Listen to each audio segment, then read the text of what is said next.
नमस्कार दोस्तों, आपने हमारे पिछले वीडियो में आदिमानव के जन्म से लेकर सिंधु घाटी सभ्यता तक हमारे इतिहास को जाना। हम आज उसके आगे के समय वैदिक काल की चर्चा करेंगे। आइए शुरू करते हैं। वैदिक काल भारतीय इतिहास का एक अत्यंत महत्वपूर्ण और ऐतिहासिक समय था, जो लगभग 1500 ईसा पूर्व से 500 ईसा पूर्व तक फैला हुआ था। इस काल में भारतीय समाज की नींव रखी गई और धार्मिक, सामाजिक और सांस्कृतिक जीवन की धारा का विकास हुआ।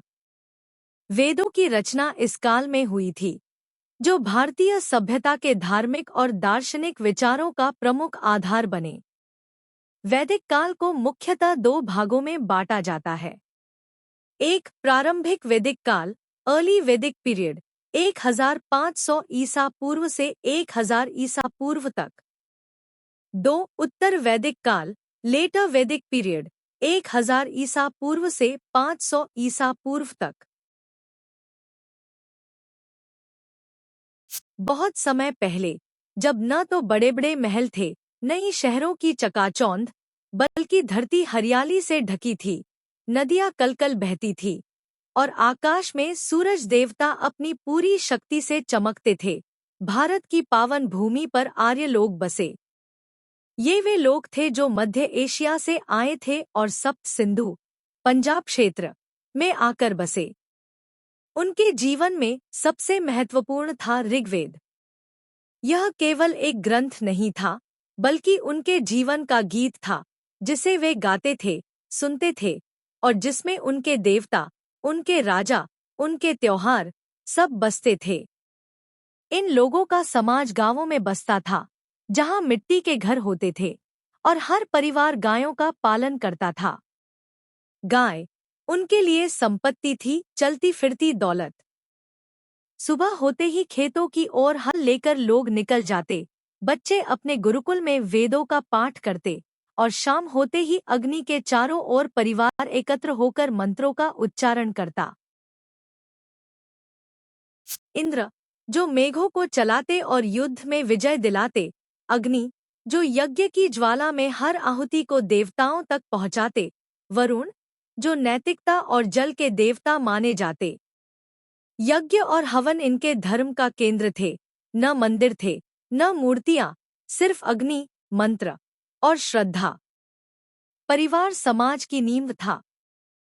पुरुष खेतों में या युद्ध में जाते और स्त्रियां घर, शिक्षा और संस्कार का केंद्र थी। उस समाज में कोई सम्राट नहीं था, पर हर जनजाति का एक राजा होता था। राजा को चुनने के लिए सभा होती थी, एक खुला मैदान जहां सब लोग जुटते और तय करते कि अगला राजा कौन होगा। राजा का काम था रक्षा करना, न्याय देना और यज्ञ करवाना। राजा अकेले नहीं चलता था, उसके साथ होते थे पुरोहित, ब्राह्मण, सेनापति और आम जन की राय। धीरे धीरे जब वे लोग गंगा के मैदानों की ओर बढ़े, तो सब कुछ बदलने लगा। जहां पहले जातियां कर्म पर आधारित थीं, अब वे जन्म आधारित होने लगी। जहां स्त्रियां वेद पढ़ती थीं, अब उन्हें सीमाओं में बांधा जाने लगा। जहां पहले धर्म सरल और आस्था से भरा था, अब वह कर्म कांडों से भर गया। मुख्य विशेषताएं। इस समय में देवताओं की पूजा की जाती थी, जो प्राकृतिक शक्तियों जैसे अग्नि, आग, इंद्र, वर्षा और युद्ध के देवता, वायु, हवा और वरुण, जल और आकाश के देवता थे। इस काल में समाज का संगठन जातियों में था, लेकिन जाति व्यवस्था इतनी सख्त नहीं थी। राजा या राजन का मुख्य कार्य सेना की रक्षा और जनता का पालन करना था। एक समुदाय की पूजा और यज्ञों का आयोजन किया जाता था। यज्ञ और हवन प्रमुख धार्मिक अनुष्ठान थे। वेदों में यज्ञों के बारे में विस्तृत वर्णन किया गया है। इस काल में ऋग्वेद की रचना हुई थी, जो संसार के सबसे प्राचीन ग्रंथों में से एक है। इसमें देवताओं की महिमा, ऋषियों का ज्ञान और जीवन के विभिन्न पहलुओं पर चर्चा की गई है। धीरे धीरे जब वे लोग गंगा के मैदानों की ओर बढ़े तो सब कुछ बदलने लगा। जहां पहले जातियां कर्म पर आधारित थीं, अब वे जन्म आधारित होने लगी। जहां स्त्रियां वेद पढ़ती थीं, अब उन्हें सीमाओं में बांधा जाने लगा। जहां पहले धर्म सरल और आस्था से भरा था, अब वह कर्म कांडों से भर गया। 2 उत्तर वैदिक काल 1000 ईसा पूर्व 500 ईसा पूर्व। अब ब्राह्मणों का प्रभाव बढ़ गया था। वे यज्ञ करवाते और कहते कि देवता तभी प्रसन्न होंगे जब नियमों का पूरा पालन होगा। राजा अब ज्यादा शक्तिशाली हो गए थे। महल बन रहे थे। शहरों का जन्म हो रहा था। कुशीनगर, काशी, विदेह और कौशल जैसे राज्य बन रहे थे। गुरुकुल अब और संगठित हो गए थे, पर अब वहां सिर्फ ऊंची जातियों के लड़के पढ़ सकते थे। एक ऐसा समाज जिसने भारत की नींव रखी, जहां ज्ञान, भक्ति और प्रकृति के साथ जीवन जीने की परंपरा थी। जहां से संस्कृति, संस्कार और धर्म की वह धारा निकली जो आज तक बह रही है। उत्तर वैदिक काल में वेदों का विस्तार हुआ और धर्म, समाज और संस्कृति में और भी परिवर्तन हुए। इस समय में यजुर्वेद, सामवेद और अथर्ववेद की रचनाएं हुईं। उत्तर वैदिक काल में देवताओं के स्वरूप में बदलाव हुआ। इंद्र और अग्नि की पूजा का महत्व कम हुआ और विष्णु और शिव जैसे देवताओं की पूजा बढ़ी।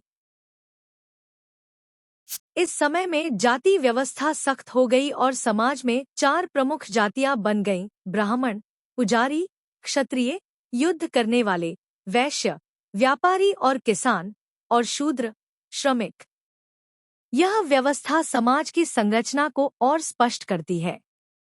कृषि जीवन का विस्तार हुआ और लोग खेती-बाड़ी के साथ साथ पशुपालन करने लगे। गांवों का विकास हुआ और वेदों में कृषि कार्य से संबंधित विषयों का भी उल्लेख मिलता है। इस काल में धार्मिक सिद्धांतों और दार्शनिक विचारों का विकास हुआ, जिससे आध्यात्मिक चिंतन का आरंभ हुआ। इस काल के अंत में उपनिषदों की रचना हुई, जो वेदों के अंतिम भाग हैं और तात्विक जीवन की खोज करते हैं। वैदिक धर्म और दर्शन। वैदिक धर्म ने जीवन के हर पहलू को धार्मिक दृष्टिकोण से देखा। वेदों में ऋषियों ने ध्यान, तपस्या, यज्ञ, भक्ति और कर्म के सिद्धांतों पर विचार किया। इस समय में मुख्य रूप से वेदांत और सांख्य जैसे दर्शन विकसित हुए। वेदांत के अनुसार सर्वोच्च सत्ता ब्रह्मा है और आत्मा और ब्रह्मा का मिलन जीवन का उद्देश्य है। मुख्य वेद। ऋग्वेद, इसे धार्मिक और सांस्कृतिक जीवन का आधार माना जाता है। यजुर्वेद, इसमें यज्ञों और पूजा विधियों से संबंधित जानकारी दी गई है। सामवेद, यह वेद संगीत और गायन से संबंधित था। अथर्ववेद, इसमें औषधि, उपचार, तंत्र मंत्र और जीवन के विभिन्न पहलुओं पर चर्चा की गई है। वैदिक काल भारतीय इतिहास में एक महत्वपूर्ण मोड़ था, जिसने भारतीय समाज, संस्कृति, धर्म और दर्शन की नींव रखी। दोस्तों, हमारे अगले वीडियो में हम महाजनपद कल पर चर्चा करेंगे। वीडियो देखने के लिए चैनल को सब्सक्राइब जरूर करें। वीडियो देखने के लिए धन्यवाद।